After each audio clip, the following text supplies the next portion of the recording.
सब बंधन तोड़ के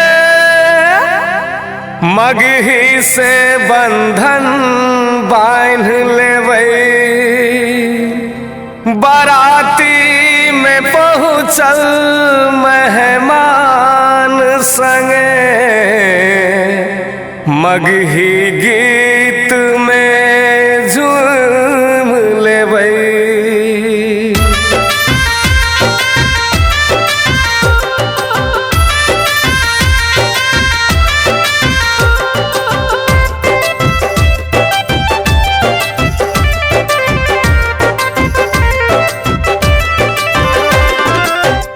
आई धरती सजल बड़ी शान लगई है।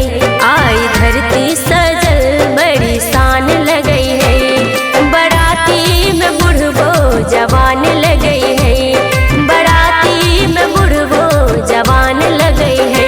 दुल्हा दुल्हन सजल, दुल्हा दुल्हन सजल खुशी के घड़ी। देखो मस्ती में सारा जहान लगई है। देखो मस्ती में सारा जहान लगई है। आई धरती सजल बड़ी शान लगई है। आई धरती सजल हो आई धरती सजल बड़ी शान लगई है। आई धरती सजल बड़ी शान लगई है। बराती में बुढ़बो जवान लगई है।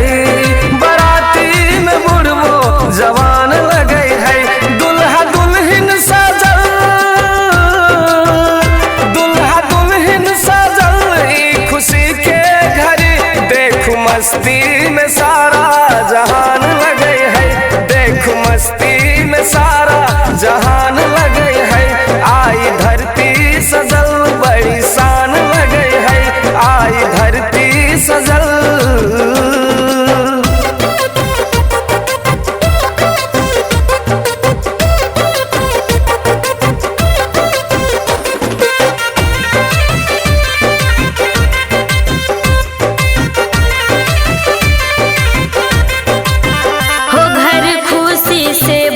बागवान लगई है। ई बनर बो धर्मेंद्र सामान लगई है।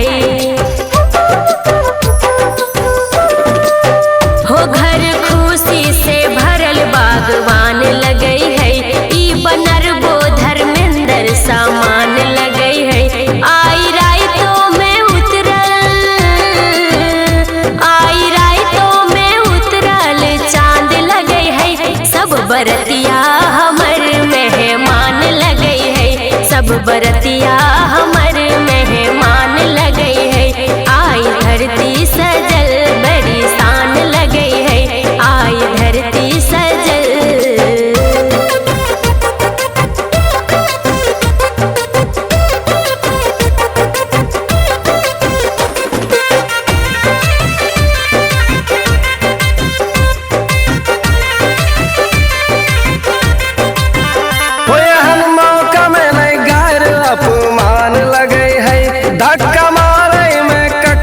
आसान लगई है। ओए हम मौका में नहीं गायर अपमान लगई है। धक्का मारे में ककरो आसान लगई है। आई बियाह के दिन, आई बियाह के दिन धूमधाम लगई है।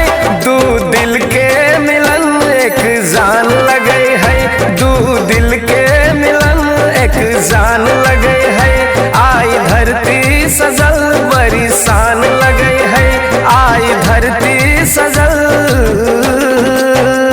Recording by Jitendra entertainment, Janakpur Dham, Nepal.